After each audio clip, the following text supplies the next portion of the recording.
AP రాజధానికి సంబంధించిన భూములపై హైకోర్టు షాక్ ఇచ్చింది. తీవ్ర టెన్షన్లో సీఎం. వివరాలు వీడియోలో తెలుసుకుందాం. వీడియో స్కిప్ చేయకుండా పూర్తిగా చూడండి. అప్పుడే కంప్లీట్ ఇన్ఫర్మేషన్ అయితే అర్థమవుతుంది. అలాగే ఇంకెవరైనా మన ఛానల్ సబ్స్క్రైబ్ చేసుకోకపోతే వెంటనే సబ్స్క్రైబ్ చేసుకోండి ఫ్రెండ్స్. ప్రభుత్వం నుంచి వచ్చే ముఖ్యమైన అప్డేట్స్ అన్ని ఎప్పటికప్పుడు మన ఛానల్ ద్వారా మీకు అయితే తెలియచేయడం జరుగుతుంది. అలా వీడియోని లైక్ చేసినట్లయితే మరింత మందికి సమాచారం చేరుతుంది. నెక్స్ట్ నేను చేసే వీడియోస్ కూడా మీకు నోటిఫికేషన్ రూపంలో రావడం జరుగుతుంది. ఇక వివరాల్లోకి అయితే వెళ్ళిపోదాము.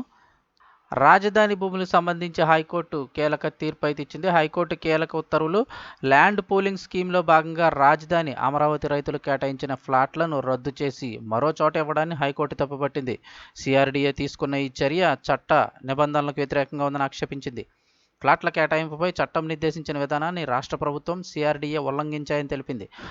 ఫ్లాట్ల రద్దుకు ముందు చట్ట ప్రకారం నోటీసులు ఇవ్వాలన్న ప్రాథమిక అంశాన్ని ఉల్లంఘించారని, నోటీసులు ఇచ్చి వారి అభ్యంతరాలను స్వీకరించకపోవడం సహజ న్యాయ సూత్రాలకు విరుద్ధమని ప్రకటించింది. ఈ చర్య సివిల్ వివాదాలకు ఆస్కారం ఇచ్చేలాగుందని పేర్కొంది. ఫ్లాట్ల యజమానులకు నోటీసులు ఇచ్చి వారి అభ్యంతరాలు పరిగణలోకి తీసుకున్నాకే రద్దుపై రాతపూర్వక ఆదేశాలు ఇవ్వలేదని, రాజధాని కోసం భూసేకరణ ప్రక్రియ ద్వారా సేకరించిన భూముల్లో రైతులకు ఇచ్చిన ఫ్లాట్లను రద్దు చేసి మరో చోట కేటాయిస్తూ ఇచ్చిన ప్రొసీడింగ్స్ను రద్దు చేసింది. తాము ఇచ్చిన ఉత్తర్వులు చట్ట ప్రకారం రైతులకు మరో చోట ఫ్లాట్లు కేటాయించేందుకు అడ్డంకి కాబోదని రాష్ట్ర ప్రభుత్వానికి సిఆర్డీఏకు చెప్పింది. ఈ మేరకు న్యాయమూర్తులు జస్టిస్ జి నరేందర్, జస్టిస్ న్యాపతి విజయ్తో కూడిన డివిజన్ బెంచ్ మంగళవారం తీర్పు అయితే చెప్పింది. రాజధాని అమరావతిలో భూసేకరణ ప్రక్రియ ద్వారా సేకరించిన భూముల్లో రైతులకు ఇచ్చిన ఫ్లాట్లను రద్దు చేసి మరో చోట కేటాయింపు చర్య ఏకపక్షమని పేర్కొంటూ కొండేపాటి కరుణ, అలాగే ఇతరులు దాఖలు చేసిన వ్యాజ్యాలపై గతంలో సింగిల్ జడ్జి ఇచ్చిన ఉత్తర్వులను రాష్ట్రం సిఆర్డీఏ సవాల్ చేసిన అప్పీల్పై డివిజన్ బెంచ్ ఉత్తర్వులు జారీ చేసింది. వేరే చోట్ల ఫ్లాట్లు తీసుకునేందుకు సమ్మతించిన రైతులకు చట్ట ప్రకారం చేయాలని, మిగిలిన వారిని ఫ్లాట్లను రద్దు చేయరాదని పేర్కొంది. డివిజన్ బెంచ్ స్పందిస్తూ తమ తీర్పు ప్రతి అధికారికంగా అందిన వారం రోజుల్లో ఫ్లాట్ల యజమానులకు నోటీసులు జారీ చేయాలి. ఆ నోటీసుల్లో ఫ్లాట్లను ఎందుకు రద్దు చేయాల్సి వస్తుందో వివరించాలి. ఏ చట్ట నిబంధన కింద ఆ చర్య తీసుకునేది స్పష్టం చేయాలి.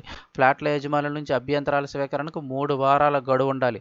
ఆ తర్వాత రైతుల వాదనలకు 2 వారాల గడువు ఉండాలి. ఆపై ఫ్లాట్లను రద్దు చేస్తూ రాతపూర్వక ఉత్తర్వులు ఇవ్వాలని ఆదేశించింది. సిఆర్డీఏ చట్ట ప్రకారం ల్యాండ్ పూలింగ్ స్కీమ్ కింద తీసుకున్న భూముల్లో మాత్రమే రైతులకు ఫ్లాట్లు కేటాయించాలని ప్రభుత్వం తరపున ఏజీ పొన్నవోలు సుధాకర్ రెడ్డి వాదించారు. కొందరికి భూసేకరణ ద్వారా తీసుకున్న భూమిలో కూడా ఫ్లాట్లు కేటాయించారని చెప్పారు. అందుకే ప్రభుత్వం రద్దు నిర్ణయం తీసుకుందన్నారు.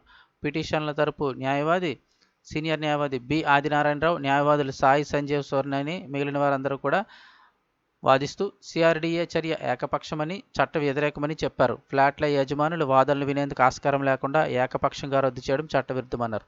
సో ఓవరాల్గా చూసుకుంటే హైకోర్టు కీలక ఉత్తర్వులు అయితే ఇవ్వడం జరిగింది. రాజధాని కోసం భూసేకరణ ప్రక్రియ ద్వారా సేకరించిన భూముల్లో రైతులకు ఇచ్చిన ఫ్లాట్లను రద్దు చేసి మరో చోట కేటాయిస్తూ ఇచ్చిన ప్రొసీడింగ్స్ని అయితే రద్దు చేసింది.